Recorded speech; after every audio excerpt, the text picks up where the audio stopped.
we all share love with each other, and we all take love with each other as well. So either we are being loving when we're connected, or we're being unloving when we're disconnected. And so what I'm emphasizing in my book is the idea of being connected with other people, because then more love will flow through you. And so it'll be much more natural for you to have more love for yourself, because you're part of a whole loving flow. Right. But if you're disconnected from that, then you're actually even disconnected from love from yourself.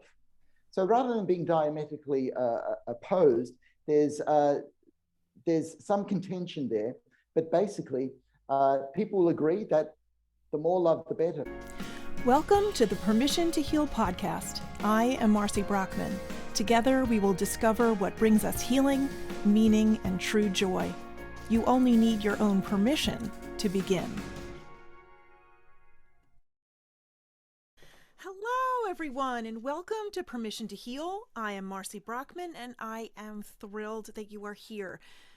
On today's episode of Permission to Heal, we have Dr. Christian Heim from Sydney, Australia. He is an award-winning psychiatrist. He's the author of several books. He's a musician. He's just a lovely, lovely gentleman. And we had a lovely conversation about his new book, The 7 Love Types, Navigating Love in a Fractured World. And we both agree that what this world really needs is more love, to coin a bazillion songs out there. But we're all fractured. We're all separated from each other. We're all consumed with devices and work and productivity and a pandemic that's ruptured our relationships throughout the world. And what we really need to help combat our mental health crisis is more love in the world. So Dr. Christian takes us back to the ancient Greeks and their different languages for the different vocabulary words for the different types of love. My students and I have been talking recently in class about the fact that, indigenous Arctic peoples have like hundreds of words for the word snow, different ways to describe the word snow.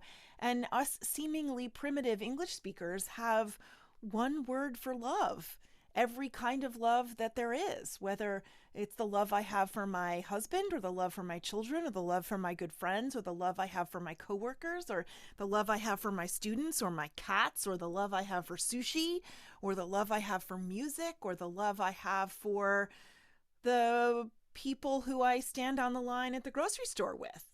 It's all different, very different. It feels different to them. It feels different to me. It feels different to all of us. And yet we all use the same word. And so I think it's an interesting way of pulling apart how we actually feel and realizing that because there are so many different types of love, every single interpersonal relationship that we have uses many of them. Sometimes simultaneously, sometimes in quick succession, sometimes cyclically, depending on what's going on in our lives. And I think that knowing all of this helps us create a more meaningful, more well-connected, more loving and self-loving life. And who doesn't want that? Anyway, so stay tuned. Here is the episode with Dr. Christian.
I am very proud of this Permission to Heal podcast. I want to thank all of you for listening each week, and I'm so glad that it speaks to you.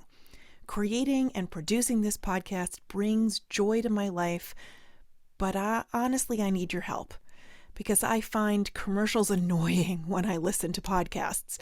I don't have commercials on Permission to Heal, so I am missing out on potential advertising revenue.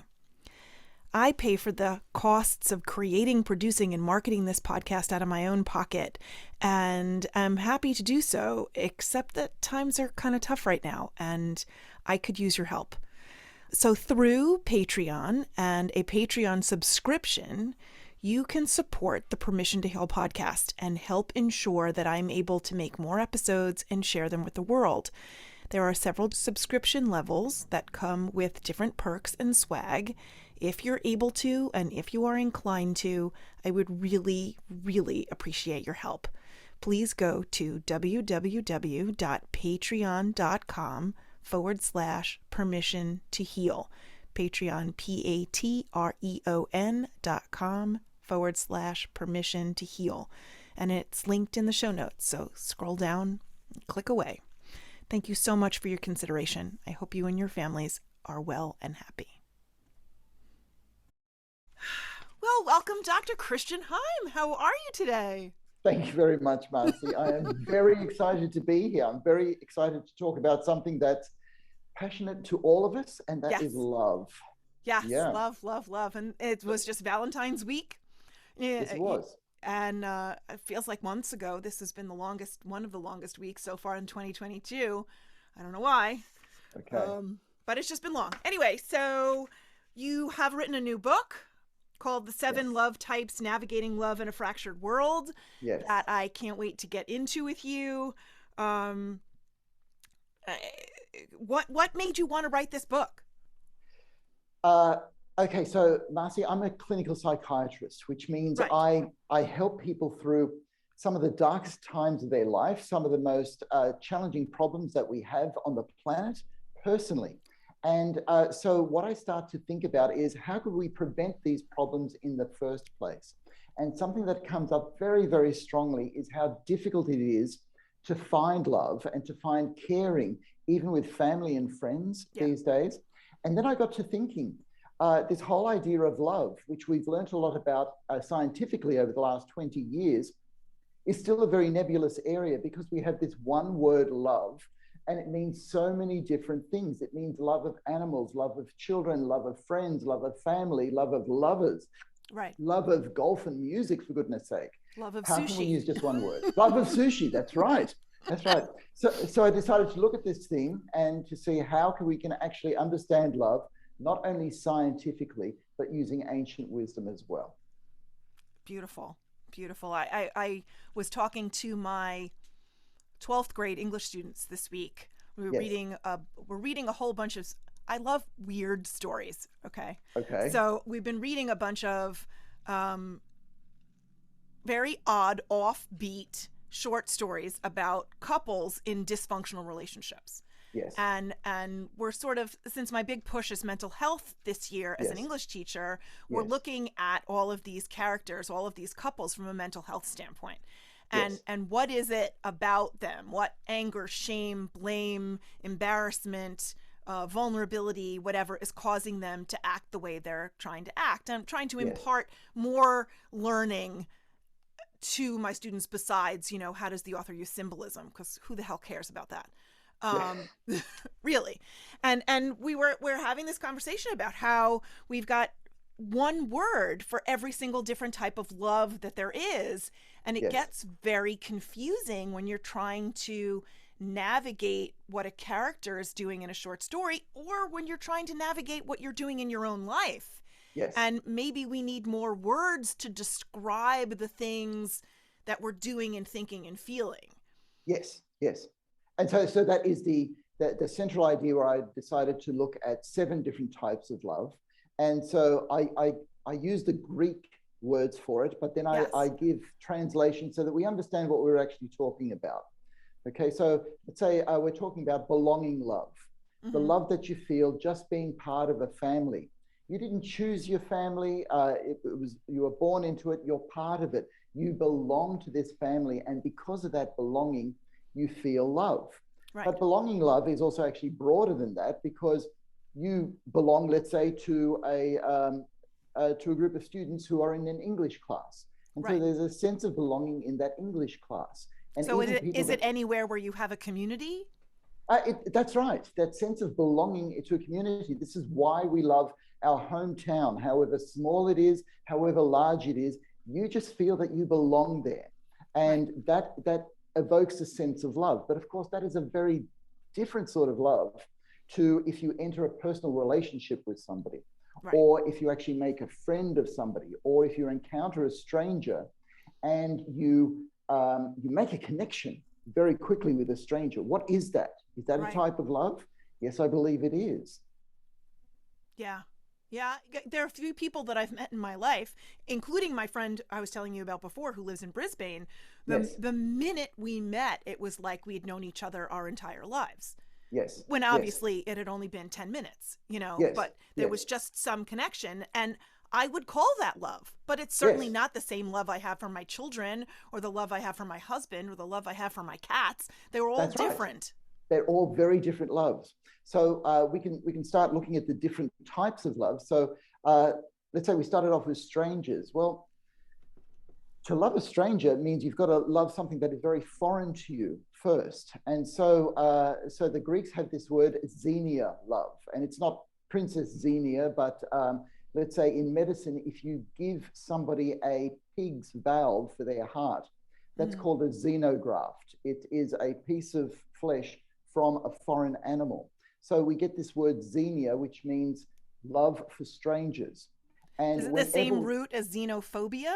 Yes, it is. Xenophobia means being very cautious or afraid of strangers. Okay. Xenophilia is loving strangers. So you get people who call themselves Francophiles. They love anything French, or Anglophiles. They love anything English, but it's foreign to them as a person. And whenever we invite somebody for a meal, or we give them shelter for the night, we're expressing a type of love that is actually very ancient. And all these rituals that we have, like breaking the ice with a glass of wine, or a glass of a beer, or a cup of coffee. These are all rituals that we have to make interacting with strangers safe. Because it's really hard to go for your sword when you've got a drink in your hand, you see. Very hard. So we've developed all these rituals so that love can actually grow. Also, there's respect. And anybody who's in a love relationship knows that at times your partner is going to say something that's just totally foreign to you. You didn't know this side of them, and you go, oh my gosh, they are a stranger to me at this moment. So what we do is we use the 7 love types to say, okay, in that moment, you treat them like a stranger so that your actual erotic love can grow. But for a moment, they're a stranger. And so it becomes the same kind of principle. Interesting.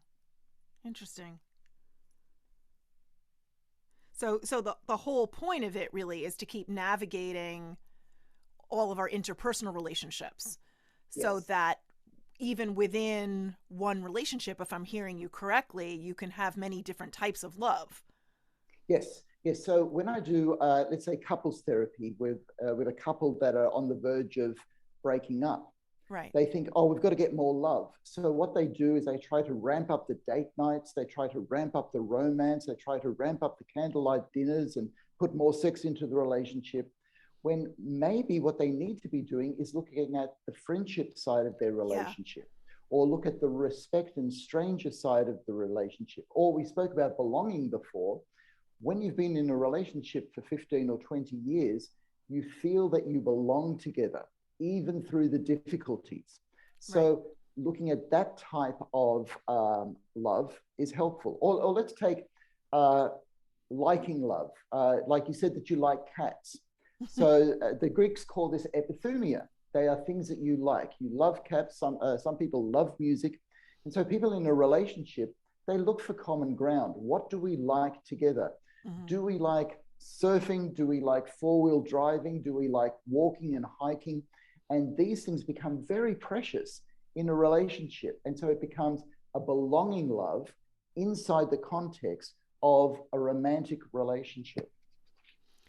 And I would imagine with the ebb and flow of life and the difficulties and the challenges Yes. and everyone's moods and everyone else's mental health and everything else that goes on living in 2022 on this planet, that just there are some times where you might not feel the erotic kind of love for your wife or your husband. And that's that takes it to a back seat for a little while you're navigating, okay, so let's just do the co-parenting friend thing right now so that we can get through this difficult patch. And then just trust that if we ride this out together, that the erotic love will bloom again when the stress is over, kind of thing. Marcy, that's exactly right. And what you articulated there is one of the limitations of the scientific view of love, because science, being all about the function, how we navigate this world to survive, really equates love and sex, that we have love basically so that people will keep together to create the future generation of the species, and so that we will parent well. That's all very scientific. But that reduces us to dopamine and oxytocin. Oh, dopamine, oxytocin, beta endorphins, serotonin. Right, but we're more than a bag of chemicals. That's right. We are much more than a bag of chemicals. And as a psychiatrist, this is what I enjoy, journeying with people who I know are much more than chemicals. So my work has to be informed by the science. We have to talk about the chemicals, but there's more than that. And that exactly articulates the reason that I went to the ancient Greeks for their wisdom, because for as long as we have been walking this earth, we've been discussing ideas of love and what keeps relationships together and what makes life worth living. That's not a 20th century or 21st century phenomenon. No, it's an existential question from the beginning of time. Exactly. Yeah. And if it's not our interpersonal relationships, that is the meaning of life, then what the hell is? Yes. And interpersonal relationships always rates very highly as one of probably the thing that makes life worth living the most. So Aristotle actually said that interpersonal relationships contribute to happiness more than anything else. So wind forward to the 21st century, Martin Seligman in his Positive Psychology talks about the importance of interpersonal relationships to our quality of life. But Marcy, we live in a world that is taking us away from our interpersonal relationships. Studies show that we have less friends. Yes, you've got that phone there. We've got less friends than we ever have before. We have less people that we rely on. And why is that? Why is it when the world population is going up and we think that we're more connected, we are actually less connected? I may be talking to somebody in New York City at the moment, but I live in an apartment building where I don't know the person 2 doors down, Well, I live in a suburb I live in a town of about 15,000 people, and maybe I know 20 of them. Yes. I knew many more of them when my children were in the public school system here, but, that gets fractured when the kids graduate and move away. But of all of the people who live on my street, I know one family. Yes. They live right next door. Otherwise, I don't talk to anybody. Yes. I grew up in a neighborhood in the 1970s where everybody knew everybody. All of the kids played, all of the parents socialized to some degree or another. Yes. But by the 90s, that wasn't the same way. It wasn't the same thing. There's been a radical shift. There has been a very radical shift. And because of that, we lose our sense of belonging. That storge love, that's what the Greeks called the belonging love. We don't feel that we belong to a town anymore. Because we can all be in a bedroom or a living room with a device such as a computer or a cell phone, and you feel connected to the world. But the world is not real people. Real people are flesh and blood that you can look into their eyes and communicate with and feel that you are sharing this strange thing called life. Yeah. And the statistics that you quote in your book about this, if I can quote you to you or quote you to the audience, you said in the United States, for example, over 47,000 people took their own lives in 2017, a 4% increase in 2016, and a 33% increase in 1999. Yeah. In 2018, it was 48,000 something or other, was Yeah. another large increase. 15 times as many people suffer from schizophrenia than are on dialysis. 20 times as many people suffer from bipolar disorder as then suffer from stroke each year. Yeah. And depression has outstripped heart disease in causing the most disability worldwide. Under Yes. 18-year-olds, it's increased by 63%, and under 35-year-olds by 47%. Anxiety in children increased over 20% over 10 years. We've got an epidemic of mental Yes, we illness do. here. We do. And I see this as a public school teacher. My student, I mean, you can attribute it to the COVID coronavirus pandemic, but only to a certain extent. I think that what the pandemic did was exacerbate the problem that we already had, and at the Yes. same time shine a spotlight on it. Yes. So Yes. now at least we're looking at it. But Yes. what do we do? What do we I mean, do? that's Okay, the so, solution. well, What do we do? okay. So the thing is that we've had what's called a medical model for many decades now, trying to look at mental illness in terms of brain chemicals. Oh, you are depressed because you have a mental imbalance in your brain. Right. Now, if it was due to brain chemicals and genetics, then our genetic makeup has not changed appreciably for about 60,000 years now. Right. Why this huge increase? So it becomes clear that this has less to do with brain chemicals and more to do with a problem with our lifestyle. And or a problem with toxicity or trauma within our interpersonal relationships. And then the question becomes, where does that trauma and toxicity come from? And Right. And look, we've always had trauma, we've always had toxicity, but the thing is, and Bruce Perry wrote a whole book on how love is protective against trauma. Right. It is the love side of the equation that we are losing. And that's why I do see the solution to be love.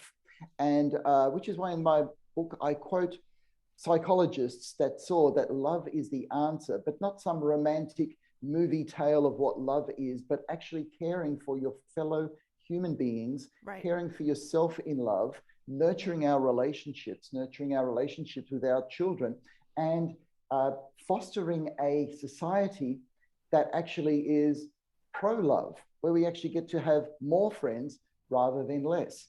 But because our technological devices at the moment are so convenient, they are so wonderful, and they are wonderful, but it means that we're spending a lot less time with each other. And that's kind of the thing that we've got to turn around, which is why I put together this book, Right. trying to focus people on love again, because we actually really all enjoy love. We just need to be able to understand it, to experience more of it again. So on a daily basis, like your random non-holiday Tuesday, for instance, Yes. how do we go about bringing more love into our lives? Talking to strangers that we commute with, commiserating with people at the bus stop. Yes, that all sounds like the way to do it, but it's actually very, very difficult to do. Right. So on a very practical level, and this is why I put the video out on social media addiction, on a practical level, it is disengaging from a screen to engage with people. Because when you make eye contact with another human being, there's a lot more that happens than just you are looking at their eyes. Sure. It is parts of their limbic system, specifically the anterior cingulate gyrus, becomes connected to your anterior cingulate gyrus. And it's like you are magnetically attracted for those moments, and your two brains are transmitting information to each other that we even can't describe. Okay, so in the book I talk about one thing called the eye contact effect. If you have done something wrong in the eyes of the person that you love, and you're looking for forgiveness, that's done through eye contact. Yes, and the eye contact says, please forgive me. And if they don't look at you, you know you're in trouble.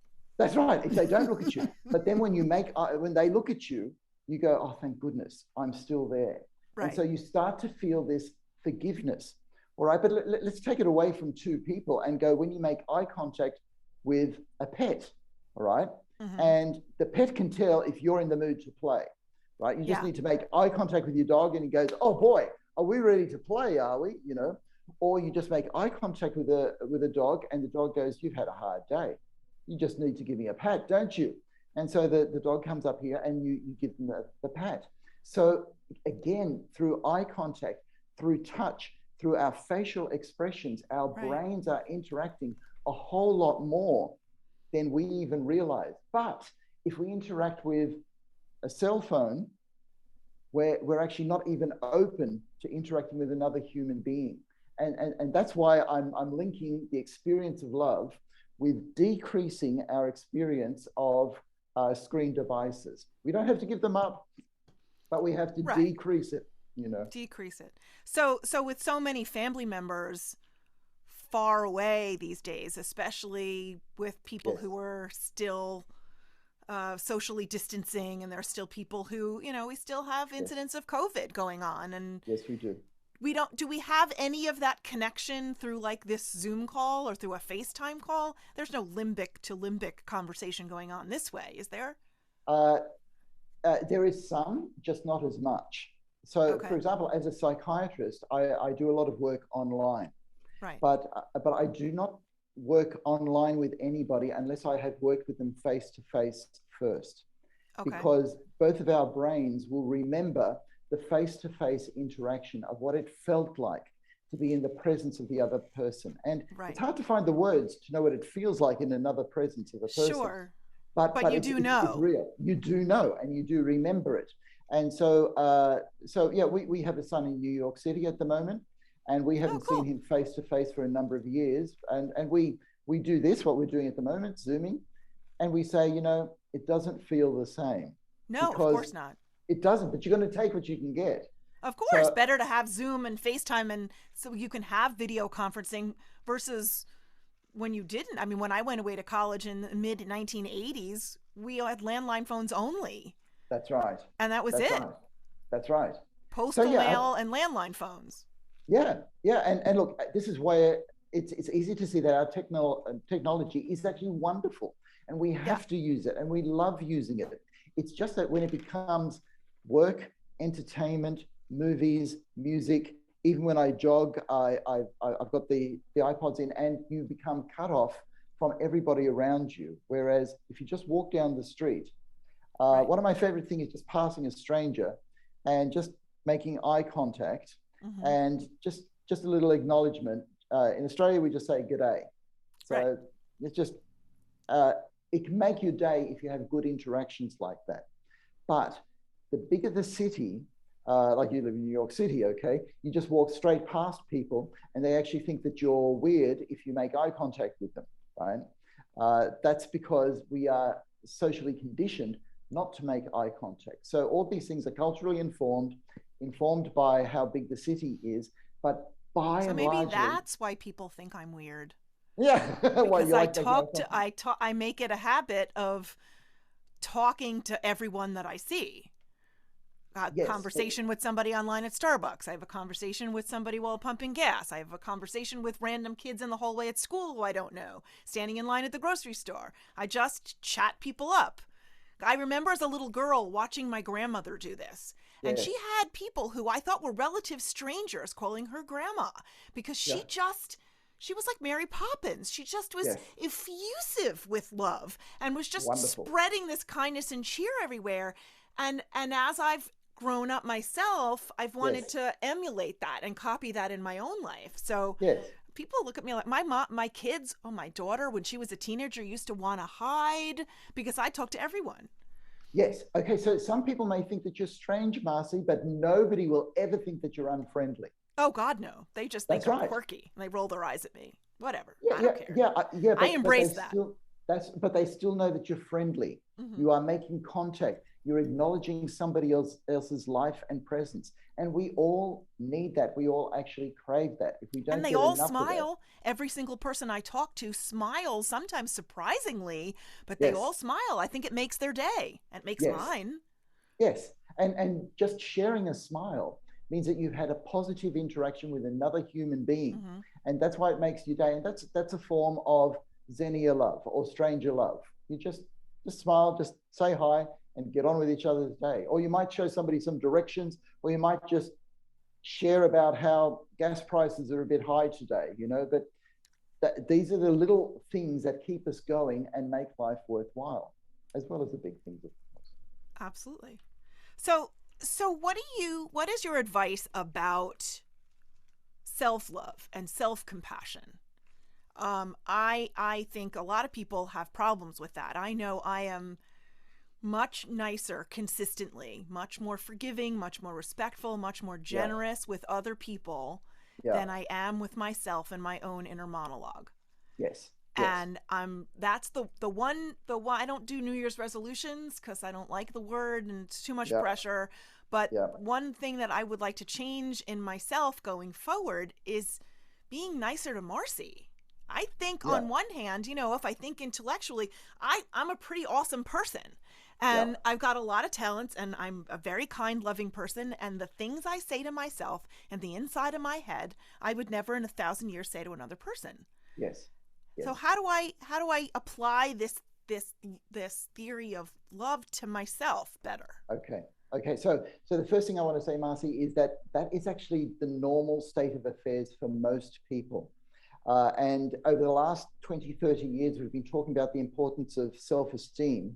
And what a lot of that has done has put pressure on us to be kind to ourselves when we don't feel like being kind to ourselves. So I'll talk about a way out of it. So in other words, people fake being kind to themselves when they're actually very hard on themselves. And the thing is that we actually get to hear all of our thoughts, we get to experience all of our feelings, and we get to know that, what, there are some not nice things in there as well, which is Mm-hmm. why self-love is really difficult. So in my book, what I've done is I've put a chapter on self-love, but that's the last chapter. Okay. So what happens is you go through the journey of understanding loving other people before coming to love yourself. Because when you love other people and share yourself with other people, you actually gain respect for yourself. You actually go, you know what? You're worthy of love as well. Okay. You've shared all of this. I You can can see how feel that good works. about yourself. Okay. Whereas if you put yourself first, if you say, I am going to love Marcy first, you actually lose respect for yourself, because if you give yourself love first, what tends to happen is people then put other people second. And so you end up losing respect for yourself because you're not being a loving person, because the nature of love is to love and then be loved in itself. So to give first. Right. And it's really difficult. So after you experience giving, like after you've given a smile, you've just passed a stranger and you've given a smile and you got a smile back and you went, oh, see, Marcy, somebody else who you've just had a little interaction with. Right. That feels good. So I look at self-love because self-love is really important, but it has to be genuine self-love. It can't be a faked or I've got to put myself first before other Right. people type of self-love. So that's why it's last, but it gets a very important look in, and it talks about how through loving other people and understanding love, then it becomes very natural to start accepting and even loving yourself. So how do you reconcile? I'm listening to what you're saying, and it absolutely makes a Yeah, lot of sense to me. But then yeah, I'm thinking about what I've heard from other therapists and psychologists and other guests on this show, actually, yes, who've said things like, you can't fill other people's cup from your own empty cup, or like yes, using the airplane metaphor where you have to put your own oxygen mask on first before you help anyone else. So yes. is what you're saying at all contradictory to the you have to take care of your own needs before you have what to give to other people, or It does is. that fit together like a Lego somehow? No, no, I'd say it's contradictory. Okay. So I, I do like stepping on a few toes occasionally. It's what So makes let's this take, whole thing fun right that's there. right, it does. So let's take the idea of filling your love cup.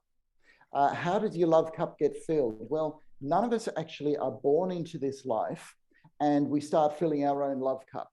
We can't do that. We don't have the wherewithal to do that. The people who first fill your love cup are your parents.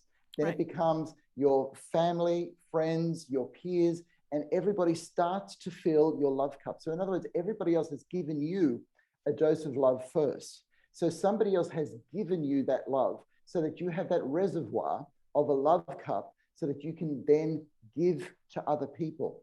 But that is very different to saying, I am going to be first among other people. Right. That unfortunately leads towards narcissism, which we have a lot of in this world. And narcissism is basically loving yourself first above other people. So, and none of us actually like the experience of narcissism, No. but all of us, all of our brains arrange the whole world around ourselves. There's just no other way to organize the world. So in other words, we all have a very natural inclination towards narcissism, to thinking that the whole world is here just for ourselves. But if we live our lives that way, we're going to find ourselves very lonely. Yeah. So it really is this idea of give and take, give and take, give and take with every interaction.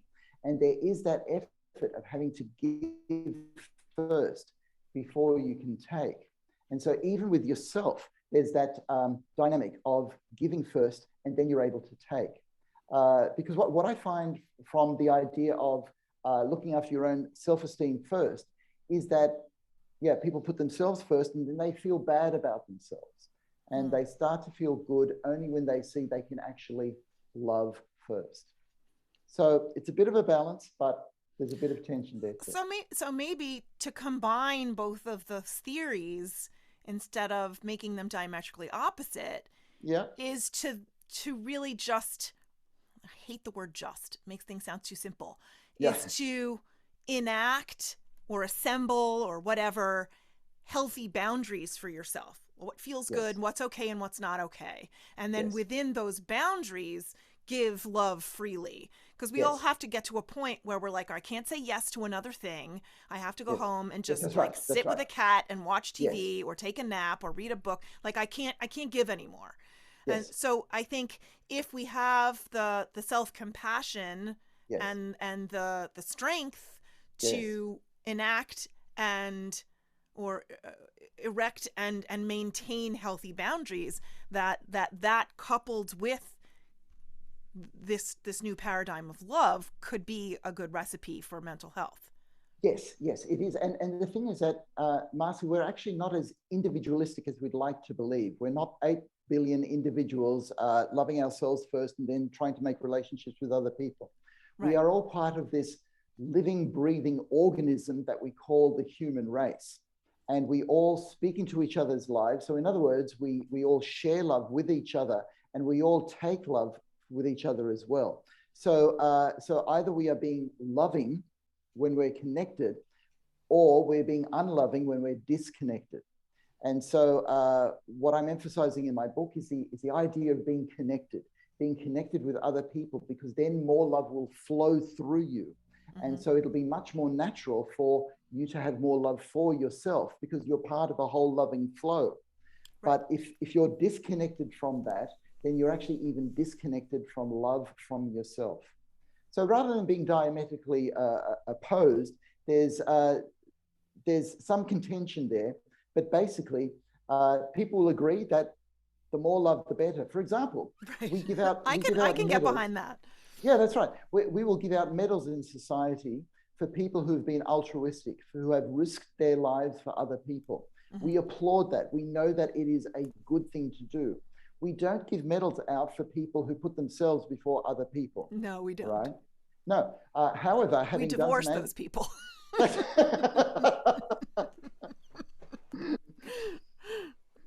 is very well put, you know.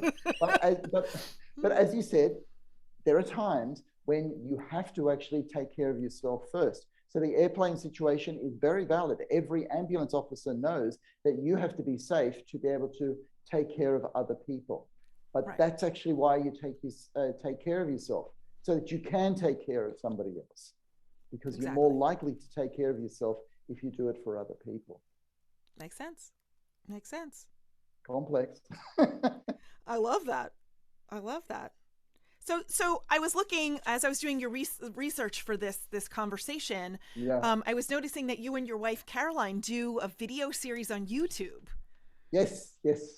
We did for a while. Yeah. You still doing it, or is that? Okay, it's kind of morphed. So Okay. we were in a situation where before the COVID crisis, we were going to move to the USA, closer to our son in New York City, and that kind of put a stop to that. And then Caroline, my spouse, is a lecturer at a university. She's a professor, and we noticed people's mental health just dwindling. And Hmm. so we put together, firstly, a few videos to help students online. And that morphed into an idea of putting something together, talking about some of the issues that I do talk about in my work and in the things that I write and in the posts that I put up. And so that became this video series that Caroline and I have put on together.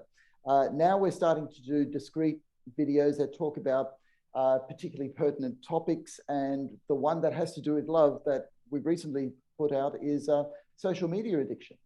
Right. Because what that video says is basically, hey, you can choose between spending another hour online or another hour with your family and friends. Right. Okay, what's going to give you the most love? I always That's think about basically what we're looking at there. that cliched story, like on their deathbed, nobody wished they'd spent one extra hour at work.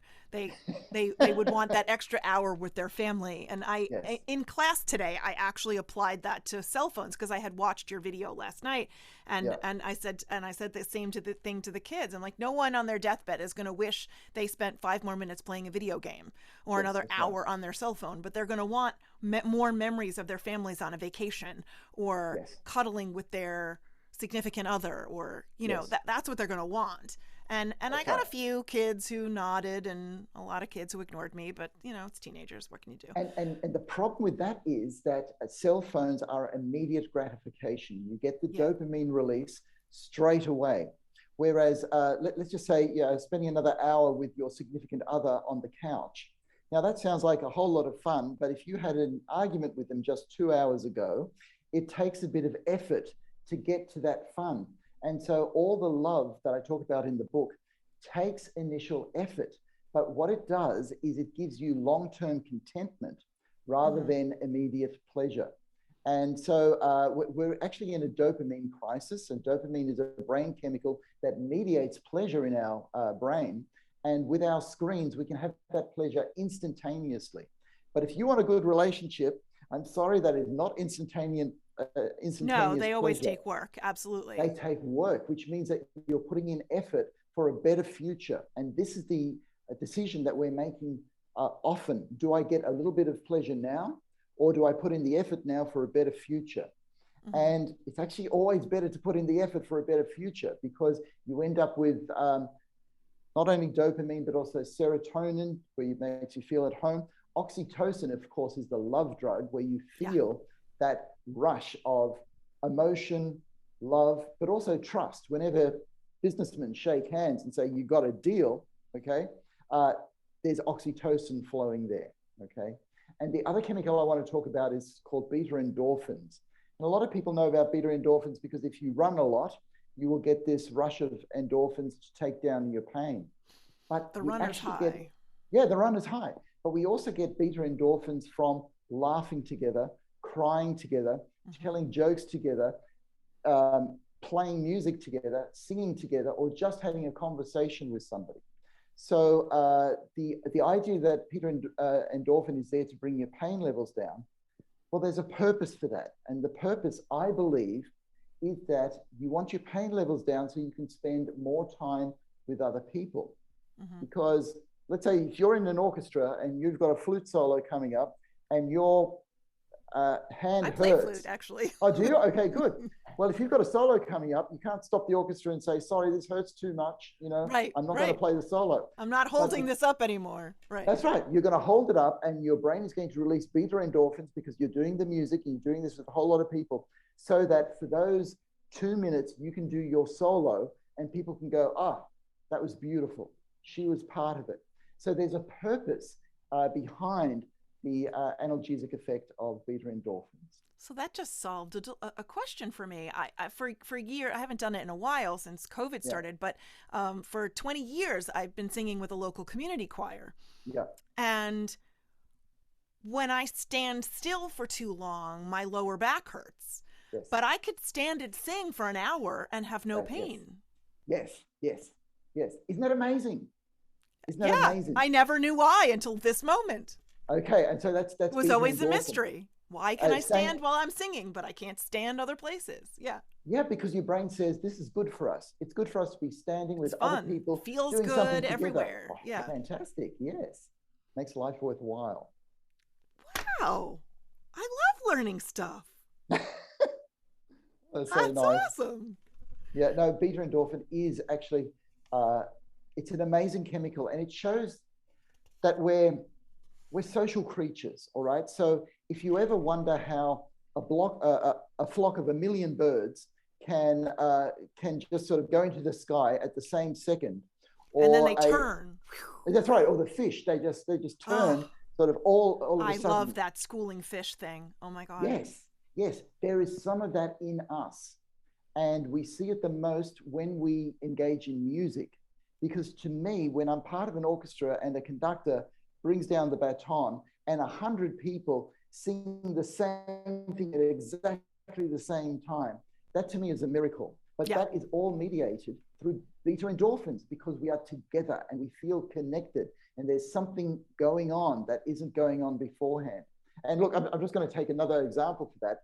Please do. I'm enjoying this. This is fun. Okay, we've got the Winter Olympics going on at the moment. Right. And the amazing thing about the Olympic Games, I particularly like the gymnastics or, yes, me too. Okay, in the Figure Summer skating. Olympics. Figure skating, okay, let's take figure skating because that's on at the moment. How is it that people do better than their personal best when they're at the Olympics? That always amazes me. And one of the answers is beta endorphins because from the audience, everybody from the audience, focusing. yes. Yes, everybody is focusing. There's silence, but that is a silence that's full of this energy. And so this is where we get this idea of flow, when you're flowing with the audience to do something better than you could possibly do yourself. Right. And you will feel this with your significant other when you're just flowing together, right? When you say, hey, we're really syncing at the moment, right? Yeah. Being together. Or when the family is just humming, or when you're with a group of friends around a campfire, and you go, hey, there's something happening here. And that's all beta endorphin mediated, that there is something bigger than yourself. And you're flowing with the human race. You're flowing with the people around you. And that is a form of love. Yeah. I can think of instances of small dinner parties at my house where everybody was laughing and we were feeling that exact same thing, or playing games with all of the kids and, you know, it's snowing outside and we're inside with a Monopoly game, but it just feels like, you know, everybody's in flow, or it happens to me quite regularly when I'm in my classes with my students and we're all writing at the same time and everybody's creatively thinking, even though we're all separate and no one's talking. Sometimes I write my best things that way. Yes, yes, because we're, look, 40 or 50 people are together in a classroom and you're not by yourself, you are part of something bigger. Right. And you're learning something outside yourself, you're growing in life with the people around you, and then you as a teacher feel, this is what life's about. I'm actually doing something worthwhile here. And it's very hard to even articulate what that is. Sure. It just feels like you know what it is when you feel it. You know, you recognize it when you feel it. Yeah. Awesome. Okay, so I think it's time for the 7 questions, if you're ready. 7 questions. Okay, let's have 7 questions. Okay, so what 6 words would you use to describe yourself? 6 words to describe myself. That's very hard, Marcy. That's very hard. Okay. Okay, so I am highly emotional, empathic, compassionate, fun, childlike, and playful. Lovely. But I do get angry sometimes as well. Oh, so does everyone. So let's put that in as a word as well. Okay. What is your favorite way to spend a day? Wow. Okay, it could be seasonally dependent, you know. Yeah, okay. So my spouse, Caroline, she's into favorites. What I will say often is I like the variety. So I can love a day alone at the beach. I can love a day alone together with Caroline, just together doing whatever we do. If that's organizing another podcast or something, we flow together there. Or I could be with a group of people. And I use the metaphor of an orchestra a lot because I've spent a lot of time conducting and playing in orchestras. Yes. And there's something very special that happens there. So my ideal day is spent with people touching real issues and sharing feelings of love in the broader sense. Awesome. Excellent. Okay. What is your favorite childhood memory? Here's a favorite, but yeah. Okay. Okay, so my favorite childhood memory actually has to do with being in community. I was lucky to grow up in a church community where we saw the same people every weekend, and that just gave such a sense of familiarity and belonging. It gave a sense of belonging and being part of a community. And yes, I did music as part of this community. I sang as part of this community, and you just took it for granted. You took adults and fellow children all for granted because that's the way I thought life was supposed to be. I think you might be onto something. I think that might be how life is supposed to be. I find myself watching a lot of TV shows lately that have very close-knit groups of friends in them. Yeah. And I since the whole COVID thing, I have hardly seen my friends because we're all isolated and nobody's getting together and we're not going to places where there are lots of people. So, it's been sad.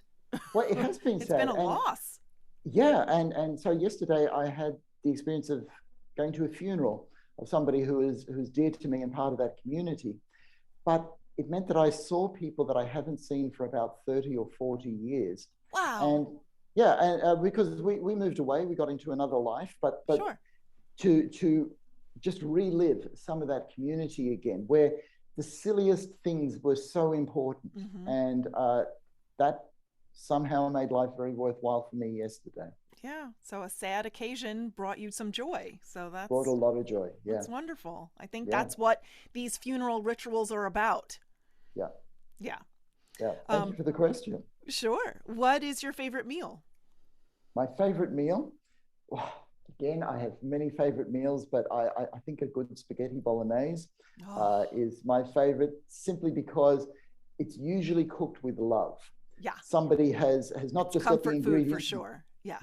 Yes. And they said, I'm just going to put this together and I'm going to make it just like that. And also, in our family, we had it at least once a week, and it had always good memories of somebody coming up while I was making this meal, sort of saying, what are we having tonight for dinner? Spaghetti bolognese, that's great. So a lot of good memories around spaghetti bolognese. I made it at least once a week when my kids were little. Fantastic. Or younger, when the kids were home. Yeah. Yeah, absolutely. It's easy too. Yeah, and it always comes out well. What one piece of advice would you give your younger self? No need to worry. I've made that cardinal mistake that many of us do, worrying about the things that you can't control. Of course. So silly things like the weather, whether people like you or not, and not spending enough time on the things that you can control, like how you spend your time or what you say to people in the heat of an argument. That's a time when you can sort of think, Christian, just think, is this the right thing to say? Okay, just take a deep breath. Think about it. Right. That's respond. Right. Respond instead of react. That's right. Yeah. That's right. Yeah. What is one thing you would like to change about the world? The first word that came to me was everything. You could use a little of that. It could use a little of that. I know we're here, and it'd be nice to say that we should get rid of all these problems. But problems, in a way, is what keeps us going and keeps us thriving. I suppose the one thing that I want to change is that it'd be nice if we could move together in the same direction to solve these problems, rather than move in separate directions, because we ultimately all want the same thing. We want to be able to have a good time and a meaningful time, but we're actually almost going to war over how that should be done. And I'd like to change that. It's actually a good way of looking at it. If we could move together in the same direction to solve the problems that we all commonly share, we'd actually have a shot at solving at least some of them. Yeah, we would. And look, having treated a lot of people who have post-traumatic stress disorder from war situations, I never see war as a solution to anything. No, and it isn't. If we it head just in makes that more direction, problems. it makes huge problems. In fact, a lot of the problems of my life are still those that were left over from the Second World War. Okay, Right. so if we could have somehow averted that, that would have been good.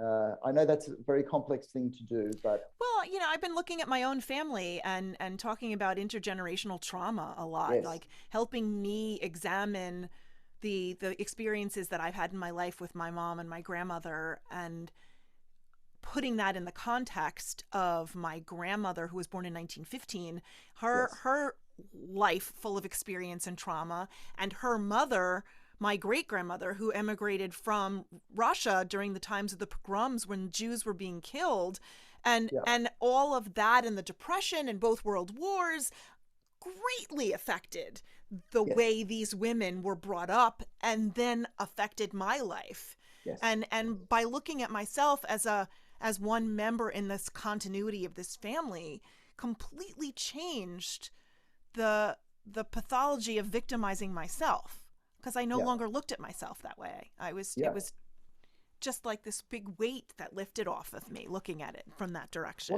Well, that's fantastic, because right there you articulated how you're not just an individual, but you're part of something greater, not only with the people around you now, but throughout history.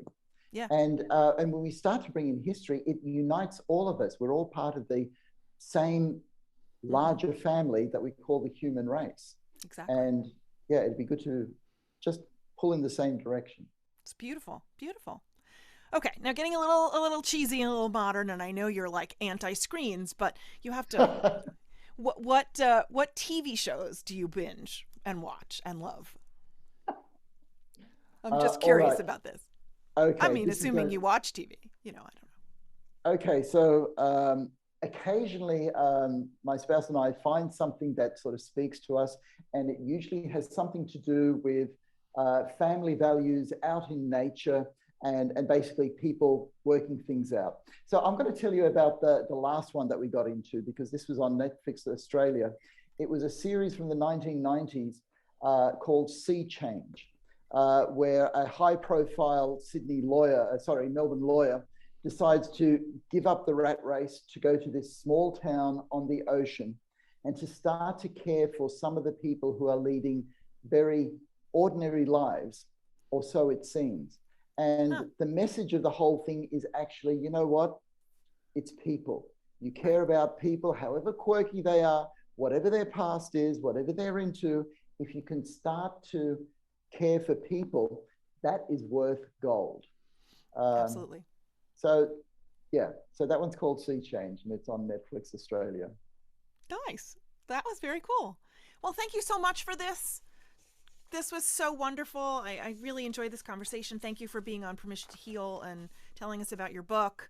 All of the links to your socials and your website and how to buy your books and everything will be in the show notes. So if you're not driving while you're listening to this, you can just scroll down and they'll all be there. So yes. And I just want to say one more thing, Marcy. Besides, go ahead. Thank you for all of that, and thank you for those questions.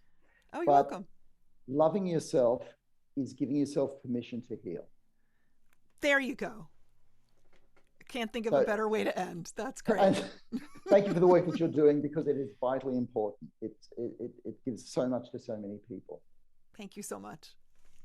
Okay, I'm going to stop the recording. Don't go anywhere. Thank you for joining me for this episode of Permission to Heal. I hope you found it moving and inspirational.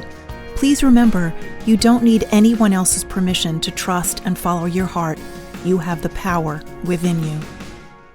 Subscribe to Permission to Heal so you don't miss any new episodes, and please share this with your friends.